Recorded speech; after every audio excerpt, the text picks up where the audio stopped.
Goeiemôre, liewe vriend. Hoe noem jy dinge? Weet ons noem dinge mos op sekere maniere, ons noem sekere situasies, 'n gemors, of daardie ou is 'n niks, of ek self noem myself op sekere maniere.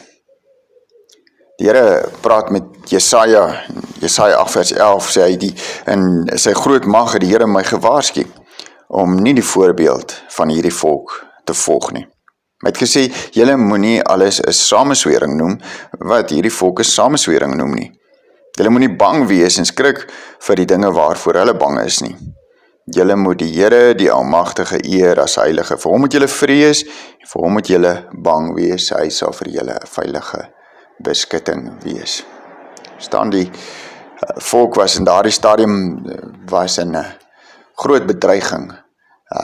Klomp politieke magte wat begin opstaan het en saamtrek het en hulle het bang geraak en dan in sulke tyd is dit vinnig wat ons dadelik 'n sekere klomp uitsprake maak en sekere dinge op 'n sekere manier noem.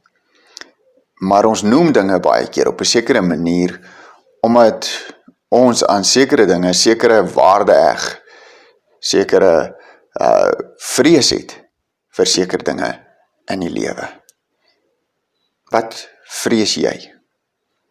Wat die Here hier vir Jesaja sê is, jy moet my vrees bo alles.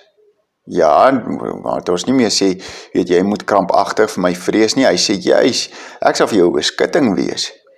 Maar jy moenie die volgorde waarin jy, die rangorde waarin jy dinge vrees omkeer nie. Jy moet in die regte rangorde dinge in die lewe vrees en dinge in die lewe lief hê. Jy moet vir God ag bo alles. Jy moet vir God lief hê bo alles.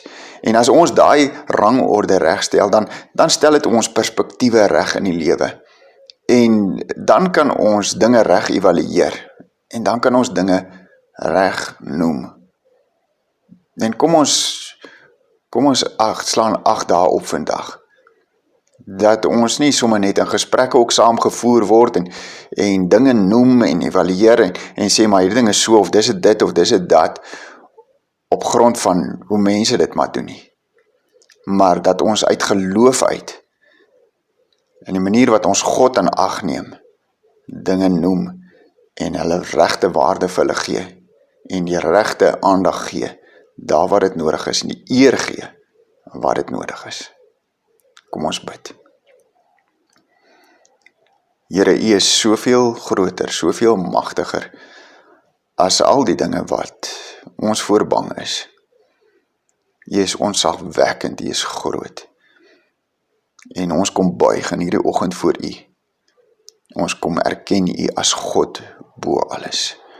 Maar bo alles, Here, het ons U ook lief en wil U ons U in alles eer en wil ons U in alles behaag, wil ons U in alles bly maak en help vir ons, vernuwe ons gedagtes, vernuwe ons woorde, dat die manier wat ons praat en die manier wat ons dink oor al die goeders rondom ons, die manier wat ons dinge noem, dat ons dit sal noem soos wat U dit noem, dat ons vanuit U perspektief uit sal lewe.